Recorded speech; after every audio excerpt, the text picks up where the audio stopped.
I like to think positive. I like to see forward, and I like to set myself goals. I'm extremely competitive, and I keep my mindset that way. Like, be positive and set goals and go get them. And I'm not...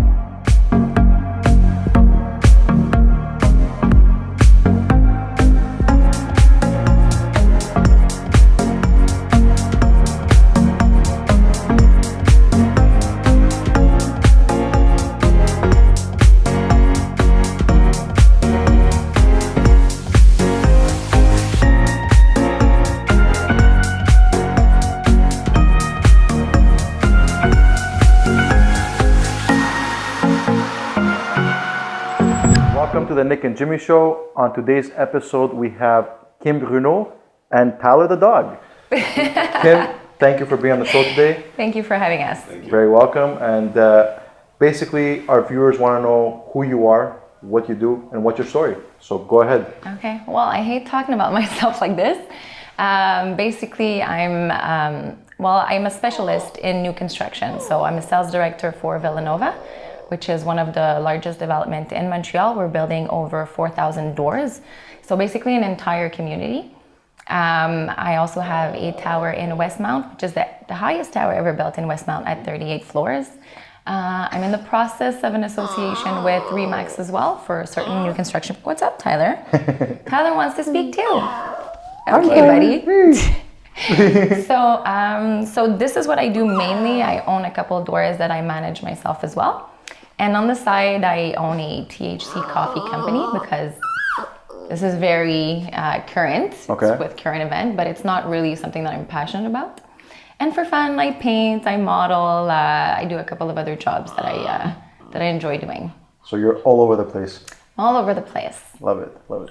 And I try to do a lot of charity and with the little pets like that. Yes, we noticed you do a lot of, animal donations, shelters. Tell us about that. How did that happen in your life? With the raccoon as well. With the raccoon. Yes. The raccoon has been a star. Guys, I think everything happens for a reason in life. And my cousin has a vet hospital. So I do different charities. And I think a lot of people ask me, like, why this one or why that one? And basically, I just try to do good wherever I go. I had a really tough upbringing. And I was lucky enough to have a good support with my mom, my brother, my friends. It really wasn't easy, and I was not an easy child at all, and now my life is good. I'm in a good place, and I think I'm very grateful for all the good things that have happened to me and that I've worked for, and now it's time to give back. So what I do is I try in every aspect of my life to bring something good, to give something back. So because I'm building in Lachine, I get involved with the Lachine Hospital. I do a golf tournament to raise funds for high school drop-back-ins. On the South Shore, I do a ball with the Charlemagne Hospital for the unit care unit. So I try to get involved because I come from the South Shore. With the animals, my cousin owns a vet hospital, and she has Lyme's disease, which is this disease is not very known here. It's not really, but I can see that she's suffering so much. She started her own hospital. She works 7 days a week.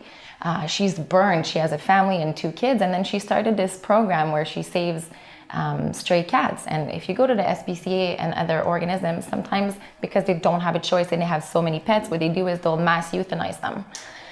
Wow. And she's against that. So she decided to do a program where she takes all the strays and then she'll sterilize, vaccinate, microchips. And then if they cannot be adopted, instead of euthanizing them, she puts them back in the wild, but then they're sterile, so they're not reproducing, and then they're not carrying any disease. So I got involved with her program, and along somebody brought us a baby raccoon. And her mom got hit by a car and her siblings died. She was about 7 to 10 days old. So I looked at my cousin and I was just coming back from Paris. 7 to 10 days or years? 7 to 10 days old. Okay. It's like a tiny little baby. Her eyes were closed, her ears were closed. It's the cutest thing I've ever seen. And I was just flying in from Paris. I was picking up Tyler because she was babysitting him. And I was like, what's that? And she's like, well, we're going to try to save her and eventually release her in the wild. And I was like, it was like the cutest thing I've ever seen. So I go, you work 7 days a week, you have 2 kids, you have no time for this. On the other hand, I do. So I took in the little raccoon and I bottle fed her every 3 hours, waking up in the middle of the night like a child, until we weaned her. And then it was time to bring her to a sanctuary or like a refuge, which would rehabilitate her to go in the wild. The thing is, people are like, oh, it's exciting, you have a raccoon. You can't keep a raccoon inside. It's a wild animal. First of all, it's illegal. With the vet, we have a 1-year permit, but it's definitely not something that we wanted to keep.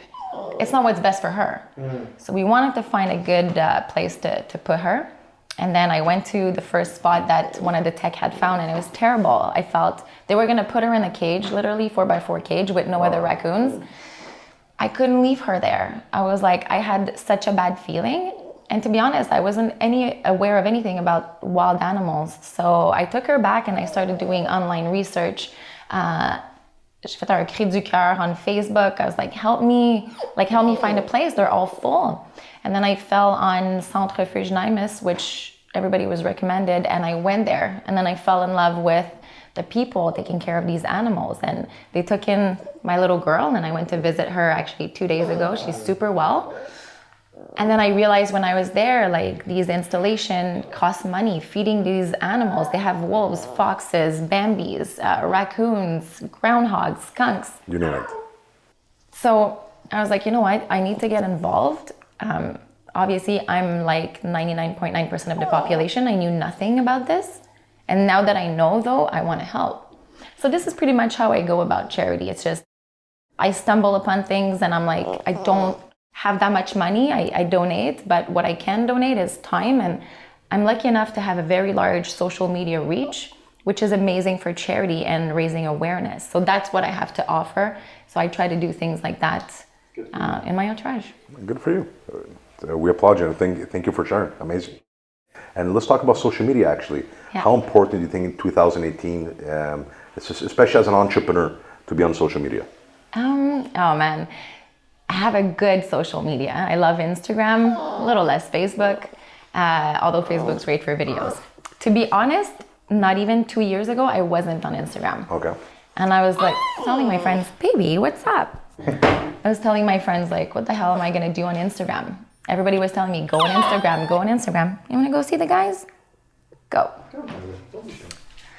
So I went on Instagram not knowing what I was doing, and it was one of the girls at my office. She's 25, so she was very like, she knew tech, she knew Instagram, and she was like, don't post this, you look ugly. She would literally like pick my picture. She's like, oh, you look fat there, don't put that. And she was like, you need to put hashtags and do stories. And I was like, I don't have time for stories. What are you talking about? Who has time for this? And turns out it was really, really great. So I got into it, and I think I've learned to master it really quickly. It's been extremely beneficial to my career in many, many, many ways. First of all, I don't need to network as much like before to be, to be with all the brokers and the agents and whatever. You have to go to all the 5 à 7 events and this and that, which I don't really have time to. Being on social media allows me to follow the people, stay in touch with a comment, a message, and this and that. You see what they're doing, so I think that's great. It also allowed me to have amazing modeling contracts, like Lise Wattier. I got them there. Shan, I knew one of the guys, but I hadn't seen him in 10 years, so I got back on Instagram. They reached out. So I had amazing contracts for that, and I did actually one of the biggest condo sale in Montreal on Instagram, which is one of my favorite sales story of my entire life. I was starting that tower in Westmount, and we're doing 30 floors of high-end residences that we're selling to Chartwell, and then the 8 floors of penthouses. So we have 22 penthouses starting at $1,200 a square foot plus parking plus tax. But at that point, I have no brochure, no website, nothing. And I don't know if you guys know, but I do a lot of dad jokes, sarcastic jokes online. So this gentleman responded to one of my jokes, and he's like, oh, you're dorky, like you're funny. And I'm like, oh, I recognize that name. Hello, my name's Kim. I may have something for you. And right at that point, I think a lot of salespeople would have been, you know what, I have no material, I'm just gonna look stupid. But I was like, here's my chance. Because when I'll be ready in 6 months, he may have bought somewhere else. I can't take that risk. So I twisted and I said, look, I'm gonna make you so VIP that I actually have nothing to show you. So I went on and on and on. And then I ended up selling him an entire floor at 10,000 square feet. Wow. That's insane. That's amazing. So I mean, I think a lot of my career is based on doing bold moves and being self-confident. And a lot of people see sometimes self-confidence as being cocky, and I'm totally against it. I think it's necessary. I don't see myself as, let's say, like a woman in a men's field and you work in constructions and things like that. I'm like, I'm your equal. We're all equal. And I will base my judgment of you on your values, your efforts, and the work you put in. We're not in competition as men and women. We're in competition, you know? So that's where, when I come in my work, I'm not afraid of anything. I'm not afraid of any challenges. And I'm like, humans have this amazing capacity to learn. And we underestimate that. We always underestimate ourselves. When I got my first job at 25 as a sales director, I totally sold myself out to this promoter. Like I was the person for the job. Meanwhile, I had no idea what I was doing. But guess what? I worked 6 days a week. I studied, I went online, I asked around, I asked for advice, I did what I had to do. I never asked anybody to make me a coffee. I'd make people their coffee, and I'd come in on my day off to clean and mop the floors, keep my office in order. And that's how you make a name, and that's how you learn. If you never take any risk, if you're doing a 9 to 5, then you will most likely be doing a 9 to 5 all your life. If you don't go above and beyond and keep learning. And the next job, they asked me to do the exact same job, but add the marketing of the whole project on top of it. And I was like, I don't know anything about marketing. That's not what I said. I said, I'm your man. I'm your man. Then I went and I asked around and I did. And I think after that, I never really had to give a CV or whatever. Like people knew, like I'm not afraid to work. I'm loyal. I believe in my projects. So that was it. And you said, I like what you said, because basically instead of saying, I don't know how to do this, I have no clue, you found a way to be resourceful. Exactly. And a lot of people, they say, oh, I don't know how to do this. Well, you know what, I'm just going to not get involved. But your ignorance on fire is better than knowledge on ice. Absolutely. And people are afraid to fail. Exactly. People are so afraid to fail. And I'm like, do you know how many times I've failed? Do you know how many times I failed? You know where I come from? I got kicked out of 3 high school. I have no diplomas. I have a high school degree and a real estate license. But you know what? I worked and I went for it. So I'm not sitting on it just thinking, you know what, or I'm a pretty girl and things will happen to me. I will go get it. I come from you have to take action. And I have an amazing role model, which is my mom. She raised us alone, my brother and I. We had, a little bit of a deadbeat dad, to be honest. So we had a very hard childhood. And as soon as he left when I was around 12, I completely rebelled. Red hair, tattooed, pierced, got kicked out of 3 high school. It was a mess. But I had this amazing woman as a role model who let me do my experience, supported me. She knew I was going through a phase. And by being an example, not telling me what to do, but showing me the kind of person I could be, by doing it herself, she really led me into a good path. So she started as a secretary in her job and went up the ladder in 35 years to become principal associate of one of the biggest actuary communication company in America. She worked 70 hours a week to raise us. She never needed the help of a man or my dad or anything. She was like, you know what, I'm gonna take you guys and I'm gonna give you the best life I can. But she's always, she's traveled, she plays sports. She's a person who's very happy. And that's what I am too. I'd like to think. It's been, I'd say maybe 2 years that I've found like true happiness in my life. So regardless of all the drama that has happened to me, I'm happy and I don't sweat the small stuff. And I'm very grateful for everything that I have and the people around me. I'm very well surrounded by good friends, by my family. And I think I'm at a point in my life where, like I said, you don't sweat the small stuff. And unless it's something that really attacks my values or my self-confidence, nothing really bothers me. Like I deal with issues, I'm not a complainer, I'm not a victim.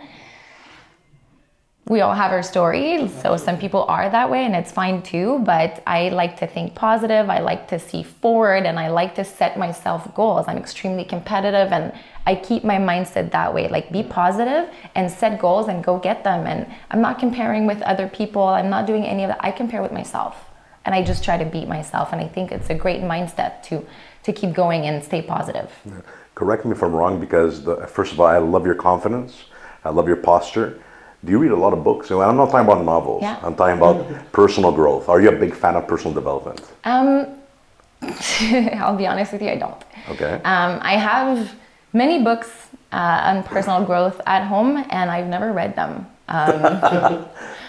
The idea of it is great. I lack the time, and I have sought therapy when I needed it in my life, when I had harder moments or when I felt like I couldn't talk to other people.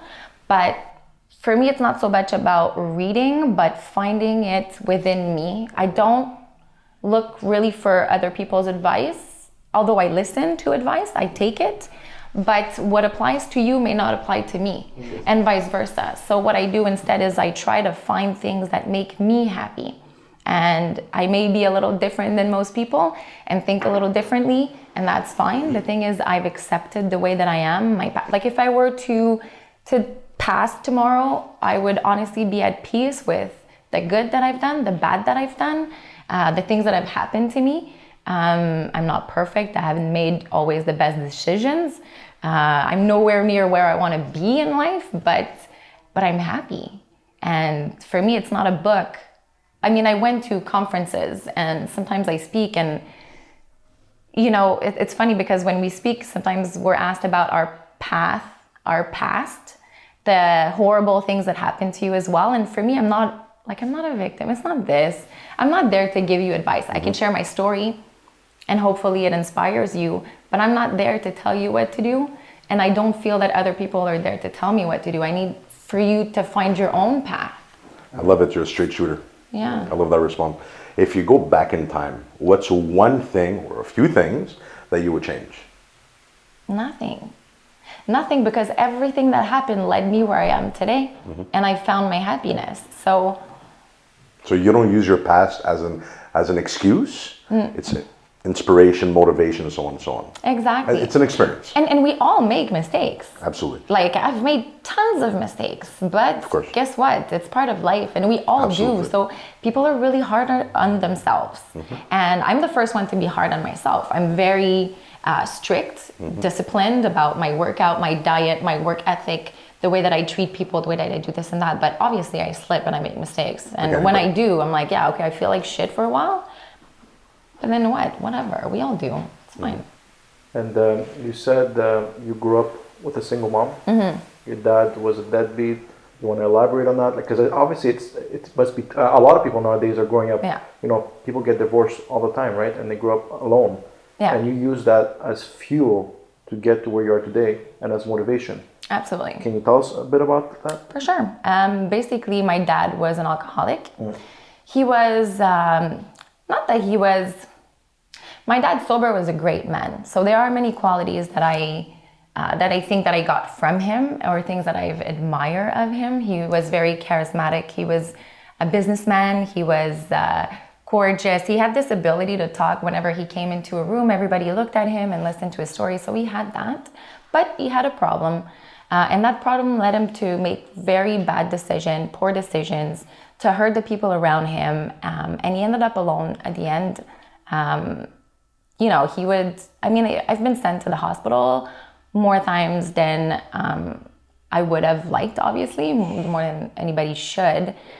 He's been in jail because of these reasons. He got kicked out of the house with Child Protective Services. So it wasn't an easy path. And it was funny because in school, most people thought that we were the lucky kids because we were one of the wealthiest. We were not wealthy, we were normal, but I mean, in our neighborhood, we were the highest middle class of our neighborhood. So people were like, oh, they travel, they have a boat, they have a condo, they have this, that. And people thought that's the life that we had. But in reality, inside, we all had crazy anxiety. So that wasn't easy. And when my parents divorced, I tried to forgive him. I really believe in forgiveness in life. And I understand also it's a disease. So I tried, for many, many years to go back and take care of him. And he got hospitalized for mental disease as well. And I mean, I was there, but at some point you have to understand, my friends in my life, I pick them. I'm very picky about my friends. I don't, there are many opportunities that I get in a week to meet new people, but I always say between meeting a new person I would rather spend time with the people that I love. So I take very good care of my friends and my family. And unfortunately, you don't pick your family, but it doesn't mean that you have to deal with it. You don't have to be a victim of your family. So at some point I told my dad, listen, I've tried, I gave you all I could. I'm always gonna be there, but I need to take a step back because it's very unhealthy. And that step back probably saved my life in some ways. And it made me realize that loving myself is more important than anything. And then once I loved myself that way, that's when I was able to love the people around me correctly. Because then before I had needs, I had anxiety, I had this and that. So you obviously grow from that. And when my father passed 3 years ago, I was there until his last breath, and I took care of everything until the end. And I never looked for an apology. I never looked for anything like that. I was like, listen, you made your choice, you made your decision, and life took care of you the way it did. I don't feel bad for you. I don't feel good for you. I just, your life decisions led you to where you are. And I have nothing to say about that. And I detached myself from the situation. Doesn't mean I don't love him. Doesn't mean, like he's still my dad at the end of the day. But yeah, so I find a lot of people will blame their parents for, but my dad was an alcoholic. I don't drink. It's been a year. Not that I was an alcoholic, but I used to drink like sometimes, but when I did, it was like, and I was like, you know what? The last thing I want to be is like my dad or that person. I don't date guys who drink much. Like there are obviously certain signs that I picked up from my childhood that I really try to shy away from. So these are lessons learned, but I'll never be a victim of what happened to me. Sometimes I tell actual stories of my childhood and people are like, my friends have started crying for some of the things that he did to us. And I'm not crying. I can talk about it. Like it's over, it's whatever. And I'm not a victim. Like if I sit on that for who I am now, I'm an adult. I can make my own decisions. Like, I have an example of an amazing mom. So instead of crying about this, let's focus on this. And what drives you? Like what motivates you? Like what's your breakthrough, if you know what I mean? Honestly, what motivates me is surpassing myself. I'm extremely competitive, and sometimes it's a little bit annoying for other people too. But I love surpassing myself. I love being a better person. I love other humans. I love making people smile. I love making people laugh more than anything, even if it's at my expense. I love making people happy by helping them. I love building something for my future. For me, I'm trying to build the best life for my future kids one day. That drives me. I see my mom, I see what she did for me. So very young, I had the will and the want to build something for my future kids. I'll give you an example. When I was 24, I separated from my first boyfriend. And I was left with nothing. I was there, I was paying half of the rent, I was paying the food, And when I left, I realized obviously nothing's under my name. So at 24, it was a little bit hard to go back in my mom's basement, but I said, Ma, can I stay here? She said, yeah. And I was like, wow, I had just lost a job. I wanted to make money. I didn't know what I wanted to do. I tried interior designing, it wasn't working. Commercial real estate wasn't working. No one was taking me seriously. Then I said I'm gonna go into pharmaceutical rep because they make a lot of money, but I had no studies and no experience. But I sent my CV paper 3 times, but without a CV, only a presentation letter, until the guy called me and he's like, what do you want? And I was like, meet me. And then I got that job and I made, I did great. I became team leader within 6 weeks. So I was very, very devoted to building a life. And in that moment I got separated. It wasn't working at work. I ended up in my mom's basement and I was like, what the hell am I gonna do? I'm 24. This isn't working. I just lost my job. And the smart thing to do is exactly what I did not do, which was a little bit ballsy, which serves me today, but I went and I bought a house. So I came home one day and I said, Mom, I bought a townhouse. She's like, oh, okay. From the basement to the townhouse. She's like, you have no money? Yeah, you just lost your job. And I'm like, mm-hmm. And she's like, is that the smart thing to do? And I'm like, yes. And she's like, so how are you gonna pay for it? And I'm like, see, there's the thing, I'm gonna rent it out. I'm gonna rent it out and it's gonna pay itself. And she was like, I don't know about this, Kim. Like, we've never done that. It's not in our family. And then I'm like, listen, can you give me 1 year in your basement? Give me 1 year, and in 1 year I'll be out. She said, okay. So 2 weeks later, I came home and I'm like, Ma, I bought a house. And she's like, excuse me? And I'm like, I bought a house. And she was like, I don't understand. And I'm like, yeah, so I told you I can't afford it. So I bought another one and I'm gonna put another tenant in it. And then they're gonna pay themselves. And she was like, so now you have no more money in your bank account and you can't move out of here. I'm like, yeah, but you told me I could stay a year. So I'm pretty sure that in a year, I can put a little bit of money aside and then eventually move out, right? All right, it took 1.5 years, not a year. But I mean, she was there, she supported me, and I still have those houses. And she told me multiple times, why don't you sell them? And I'm like, no, these houses that I got when I was 25, they're there, they pay themselves. They're, I've cleared a lot of money on it, and they'll be for my kids one day. It's a security that I'm gonna give my kids one day. Good for you. Or I'll buy a chalet with them or something, whatever, when I'm older, But so that's how I started my real estate portfolio. And you also said that a lot of times that you have no time for different things. Tell us about your personal life. Like you said, you had a boyfriend when you were yours to get with somebody at 24, separated. Yeah. Like, what do you do now? Right now I'm single, but I'm happy single. And that's the thing. Like, I feel like a lot of people put a lot of pressure on being in relationships.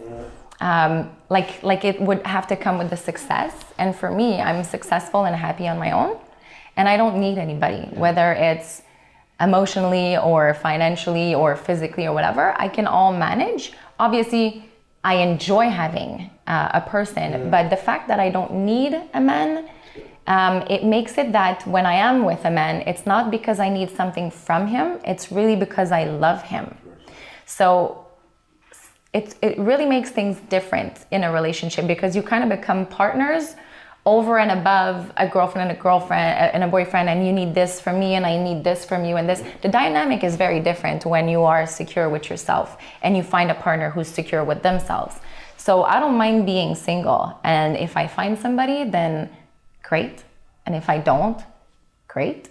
And if I have kids, amazing. And if I don't, amazing. For me, these are not things that I can control. What I can control, I do my best, and it's my happiness. But my happiness doesn't rely on a man, on my family or kids or anything. The happiness is from you. So after that, when I think that I'm a little confident, obviously, and with the career that I have and the lifestyle that I have, I think I scare a lot of men away. And Seb, you guys know Seb Sperano. Yes. First time I met Seb, he told me, wow, you're very intimidating, and you're strong. So he goes, and that's the question that I was like, I can't believe he said that. He said, what do you do to make men feel comfortable? Oh my God. I looked at Seb and I was like, Seb, if you need me to be comfortable, it's because you have a problem.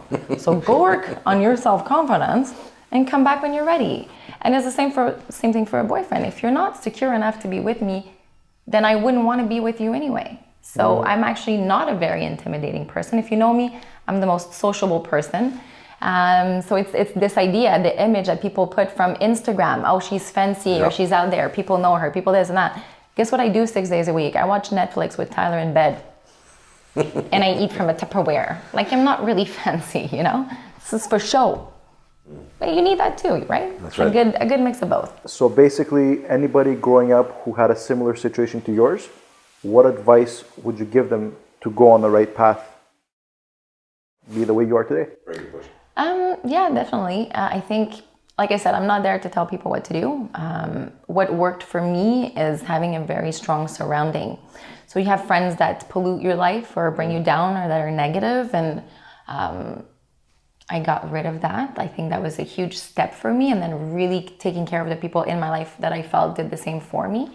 Obviously, definitely seeking therapy or whatever that you need. Not that I go on a regular basis, but when I need to, I go. And I think it's a great way to let feelings out and have an unbiased opinion. For me, the self-confidence is very important. Don't let things that you can control affect you. Like what somebody else does to you is never because of you, it's because of them. So you need to dissociate yourself from that. in order to really focus on yourself. And like I said, focus on the positive rather than on, oh, this happened to me. Don't victimize yourself. Like take whatever and be like, you know what, I'm strong because of that. I'll be stronger and I'll be better. Like strive to go further with it. So let's talk about women entrepreneurs, Yes. right? Obviously, there's movement going around regarding women entrepreneurs and everything. Girl boss. Girl boss, right? Your thoughts on that? Underpaid and everything. Right? I'm gonna be hated for this. I get called girl boss here and there. I think it's a little bit ridiculous, to be honest. I'm not a girl boss, I'm a boss. That's what I do. For me, it's not about gender.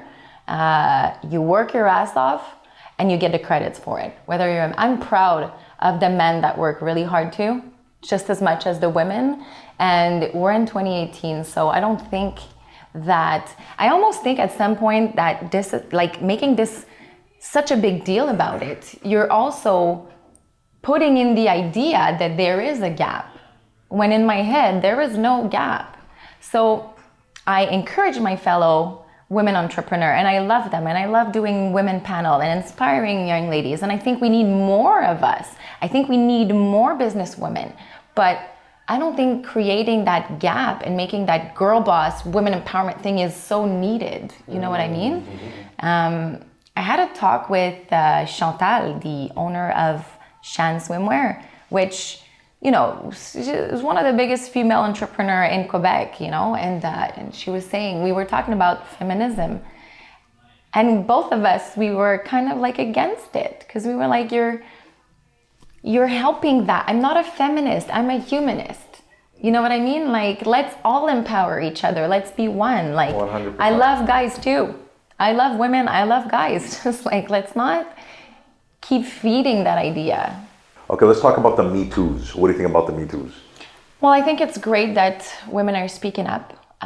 Obviously, any type of abuse, and now we're talking completely different from girl boss, right? Because it's not about no, exactly. It's not about female empowerment. It is a type of female empowerment, but I think it's more about victims. I think people need to speak up in any case. Yeah. And again, men get abused too, not just women. So do you think all stories are real? Or do you think there's 50-50, 80-20? Right? It's really not my place to say who's right and who's wrong. I can only speak for my truth. Somebody else's truth is not for me to judge on. I think at some point the truth always will come out. But speaking out about it and showing other people to do the same, I think could make a difference in the world. So it's good to speak about it and put some people, you know, where their real image should be. Absolutely. Thank you. And I know you said that you never read any books, but the way you speak, your mindset, it's as if you read thousands of books. So congratulations to you. Thank you. It's really amazing. Where do you see yourself in the next, you know, do you have any life goals in like 3 to 5 years? Yeah. So one thing that I've learned with the hardships that I've been through is that I can't control my future. So I don't live in the past. Like I said, I'm not a victim of whatever the good and the bad that happened to me, and I can't control the future. So I'd love to tell you that I'm going to be married in 5 years with kids and I'm going to run businesses. Who knows? I don't really care for that specific aspect because my goal is really to be happy and to control the present. What I know, or what I can absolutely guarantee you, is that in a couple years from now, I'll be better than I am today. So regardless if it's on a personal level or a business level, I'll just be a better person, a better human. Hopefully I'll be happier. And there's no specifics. It's just keep reaching goals, setting goals, reaching them, going further. And I would obviously love to keep doing good around me and help people. And that's all. Like I said, live in the present, enjoy your life, do the best that you can do today. And the rest kind of comes with it. Yeah. I find that the more good I do around me, the more good comes to me. The more work I put in, the more opportunities I get. So it's just kind of a circle, you know? A lot of successful people have like either morning rituals, they either wake up super early in the morning, or they have like their morning thing or a night thing. Do you have that? Rituals, no. Discipline, yes. Okay. So for me, discipline, in my situation, what works is getting up early. I'm usually up around 6 a.m. And I work out right away. I do an hour workout. I try to do 5 to 6 days a week. So that's important to me. It's something that motivates me. Somebody asked me once, how do you keep your motivation and competitiveness everywhere in your life? I bring that everywhere. I bring it when I eat. I bring it because I meal prep. And I'm like, all right, listen, I want to be in great shape. So I'm going to meal prep. I'm going to prepare my lunch, my dinners, my this and that. Like this discipline that I have. I'll go to the gym. But when I go to the gym and I do a boot camp class, I don't come in the class and do a boot camp class. My teacher knows, Christian. I'll spot the strongest guy in class and I'm going to go next to him and I'll take his weights or as close as his weights. And I will try to beat him. It's not really to beat him. It's just to see how far I can go. Yeah, push yourself. Exactly, you know, so I'll never skip a rep just because I could be faster. Like I'm just a person who is extremely disciplined and it's the same thing that I bring in my work. So I think discipline and also what we didn't talk about is sacrifices. Mm-hmm. So a lot of people think success is, you know, it's funny because you see all these motivational quotes and pictures about, you see just the top of the iceberg and it's all this inside, like underneath. And it's true. Absolutely. There's so much stuff that comes with it. And sacrifices. I don't have that much of a social life because I get to socialize at work, but because I have to sleep early and wake up early and gym and do this and that, like I don't mind those sacrifices though, because for me the reward is so much better than the 15 minutes of happiness I'll get either like cheating on my diet or going out or doing this and that. Like so the discipline and the sacrifices come with the success. You have to be willing to work 6 days a week. I work every weekend. It's 10 years that I've not had a weekend off. But it doesn't bother me. I work my schedule around it and I got used to it. And for me, my weekend is Thursday, Friday. But guess what I do on Thursday, Friday? I do photo shoots, painting, my errands, the stuff that I have to do. I keep being productive, but also I guess it's a little bit in my personality. I think I'm very dynamic and I'm like a little can of Red Bull, you know, so watch out. That's good. So for everybody watching this video right now, this interview right now, if they want to follow you on social media, how can they follow you? My Instagram is Kim Bruneau, so it's my name, very easy. Facebook, my account is complete and I don't really go. So I'd say social media, Instagram would be the best one. And I'm always willing to meet. I try to meet, you know, students that come out of school or anybody who needs advice. I'm always like, come by my office. My door is always open. I can meet you. I can listen to you. I could try to refer you different path or people to go see and this and that. So I'm very actually accessible, I would say, as long as it's in certain hours, you know. Yeah. But yeah, definitely. Perfect. And let's say they want to purchase a condo or want to see Villanova. Yes. How can they get in contact with you? They can go on our website. It's vncanal.com and they can just book an appointment and I will be there and I will happily show them. Do they get a discount with the Nick and Jimmy show?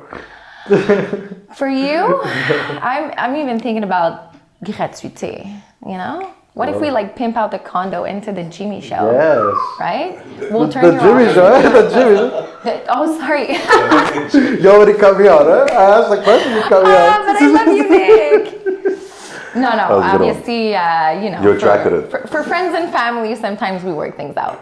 So for, you know, young women who are starting out and they see this illusion of, you know, women being successful and this and that on social media, what advice would you give? I think social media is extremely tricky. I think it only shows a certain portion of our actual lives. Well, you've seen my social media. One of the things that I try to promote, obviously, is anything that has to do with charity and hard work. And I try not to dress too sexy. I don't have that many followers. You have accounts that have millions of followers, but all they do is the sexy pictures and this and that. So what I try to show on social media is to women, you don't have to get naked to actually be successful and be known and do good around you. And this may not be the type of attention that you need.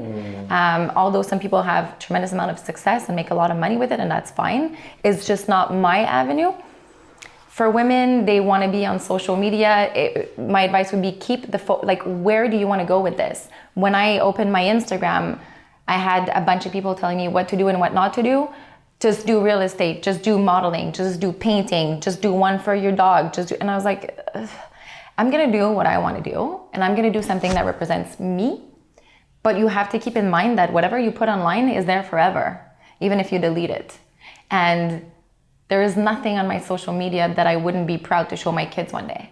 And I think that that's my focus. I'm like, you have to think a little bit further than a certain amount of likes at a certain point in your life. You know what I mean? So follow the women that are inspiring in your field. I follow my fellow brokers. I follow real estate. You follow also?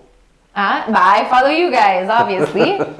But I follow people that are good and empowering and do something good. I block any negativity.